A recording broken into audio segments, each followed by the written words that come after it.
bahwasanya setiap malam Abu Jahal itu datang ke rumah Nabi SAW diam-diam di tengah malam itu untuk mendengarkan tilawah Al-Quran. Itu ada dua orang juga dari tokoh Quraisy yang datang dengar. Ini Abu Jahal yang berkata, ya, demi Allah saya sangat tahu perkataan yang diucapkan Muhammad itu benar dan dia benar. Lalu teman-temannya bilang, terus apa keputusanmu? Maksudnya kalau sudah jelas benar kenapa kita nggak ikutin gitu kan? Setelah Nabi SAW diperintahkan untuk dakwah terang-terangan, maka dia pun tidak ragu untuk mulai mencaci maki Islam. Di dalam kisah buku-buku sejarah dikatakan, Abu Jahal lalu memberanikan diri mendatangi Nabi SAW dan berkata, wahai Muhammad, bila mulai hari ini kau caci maki Tuhan kami, sekali lagi Nabi SAW sebenarnya dengan para sahabat tidak mencaci maki Tuhan mereka, cuma berkata, kenapa kalian sembah berhala-berhala ini, apa manfaatnya? Ini patung kalian buat sendiri gitu. Pohon yang dianggap sakral, menggantungkan nasib dengan burung yang diterbangkan atau buluhnya yang dicabut, sesuatu yang tidak masuk di akal, benda-benda dianggap keramat, semua itu makhluknya Allah. Hanya karena kalimat-kalimat seperti ini mereka anggap, ya Nabi SAW dan para sahabat dan kaum muslimin mencaci maki Tuhan mereka. Maka Abu Jahal berkata, kalau engkau mencaci Tuhan-Tuhan kami, maka kami pun akan mencaci Tuhan, maka akan mencaci Allah. Padahal mereka mengaku Tuhan mereka Allah juga, gitu kan? Tapi karena Nabi SAW mengajak kepada tauhid, kemurnian ibadah, hanya murni menyembah satu Allah Subhanahu Wa Taala, yaitu kalimat simpul la ilaha illallah, maka mereka menolak dengan itu. Padahal mereka pun menyembah Allah Subhanahu Wa Taala, hanya saja musyrik. Apa itu musyrik? Mempartisipasikan Allah dengan makhluknya. Masih menganggap ada pohon bisa membantu, ada keris bisa memberikan kekebalan, masih menggunakan jimat, masih menggantungkan berdiri pada makhluk. Padahal sebenarnya bisa saja dia lebih kuat daripada keris itu, dia lebih bermanfaat daripada pohon itu, gitu kan? Tapi di sini dia bermusyrik kepada Allah Subhanahu Wa Taala. Tetapi orang-orang Quraisy waktu itu tidak menemukan lagi jalan untuk memberhentikan, untuk membendung dakwah Nabi Sallallahu Alaihi Wasallam. Maka pada saat itu turunlah firman Allah Subhanahu Wa Taala dalam surah Al-An'am urutan 6 ayat 108. Ini akhir sekali bahasan kita kalau saya tidak salah yang lalu. A'udzubillahi minasyaitonirrajim. Wala tasubbul ladzina yad'una min dunillahi fayasubbullaha adwan bighairi ilm. Kadzalika zayyana likulli ummatin amalahum thumma ila rabbihim marji'un fayunabbi'uhum bima kanu ya'malun. Dan janganlah kalian mencaci maki sembahan-sembahan mereka ya selain Allah, karena mereka nanti akan mencaci Allah dengan melampaui batas tanpa punya ilmu pengetahuan. Demikianlah kami jadikan setiap umat menganggap baik perbuatan mereka, dan kemudian Tuhan mereka ya atau kepada Tuhan mereka akan kembali, lalu diberitahukan kepada mereka apa yang mereka dahulu lakukan. Juga perlu Anda tahu, karena di sini berhubungan dengan kisah Abu Jahal. Kebanyakan orang jemaah sekalian rahiman rahimakumullah menolak kebenaran itu karena fanatisme atau kejahilan. Di antara contoh fanatisme itu misalnya ada seseorang yang Anda pernah kenal, mungkin dia dulu masa kecil, orang ini sering bermain di depan rumah Anda, atau anaknya tetangga, atau keponakan Anda, atau bahkan anak Anda sendiri.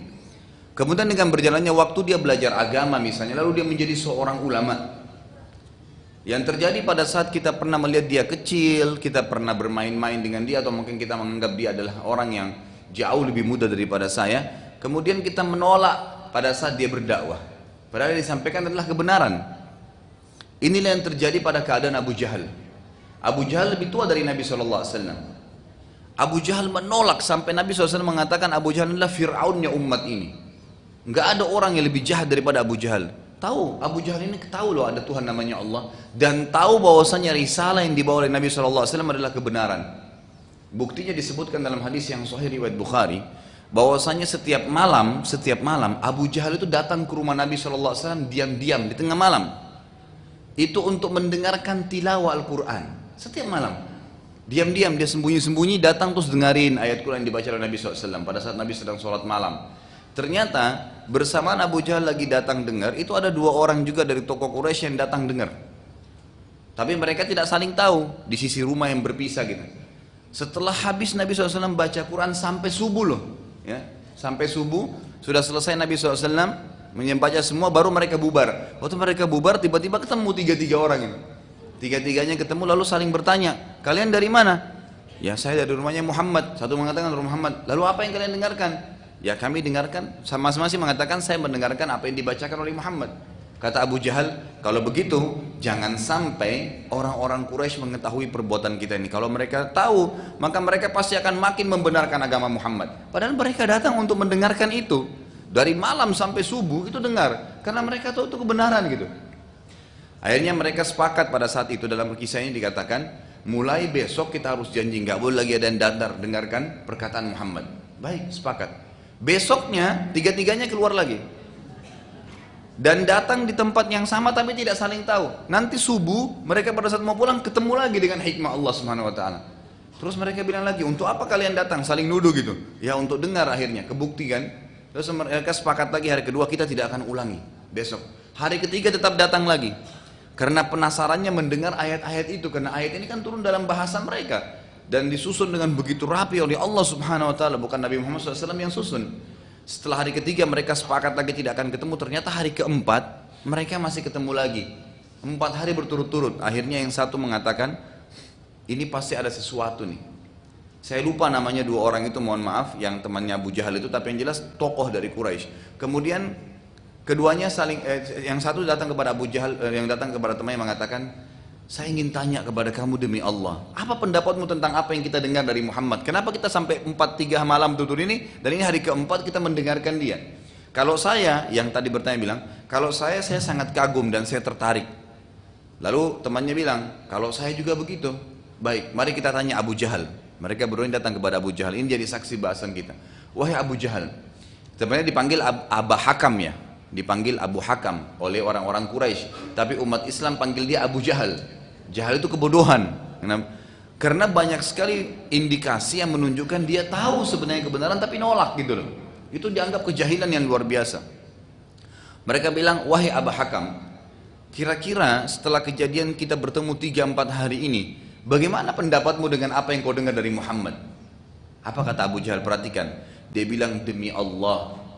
Ini Abu Jahal yang berkata ya, demi Allah, saya sangat tahu perkataan yang diucapkan Muhammad itu benar.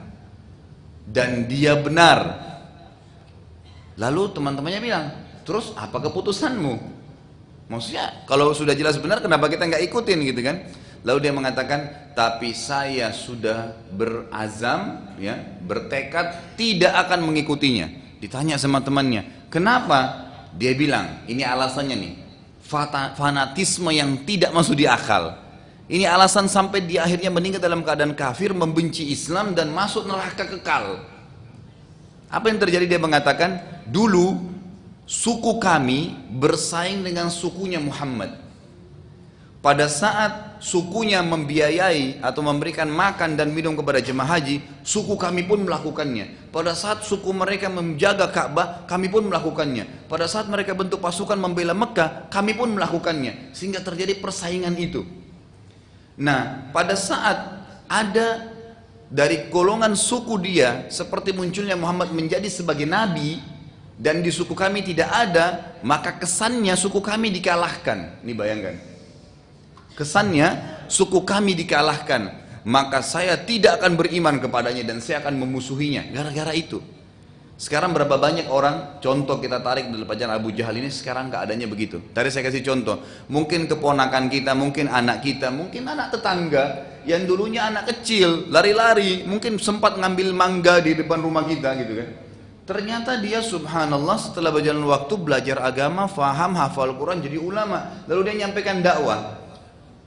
Banyak orang melihat masa lalunya orang terus, gak melihat dia sekarang bagaimana gitu. Sehingga kebenaran yang disampaikan ditolak gara-gara fanatisme tadi. Gara-gara kejahilan yang dimiliki. Berapa banyak Abu Jahal di zaman sekarang. Mereka tidak melihat apa yang disampaikan, sementara dalam agama Islam kita tidak diperintahkan untuk melihat siapa orang itu. Maka jangan pernah menjadi Abu Jahal yang terus menolak kebenaran hanya karena masalah kejahilan dan fanatisme tadi.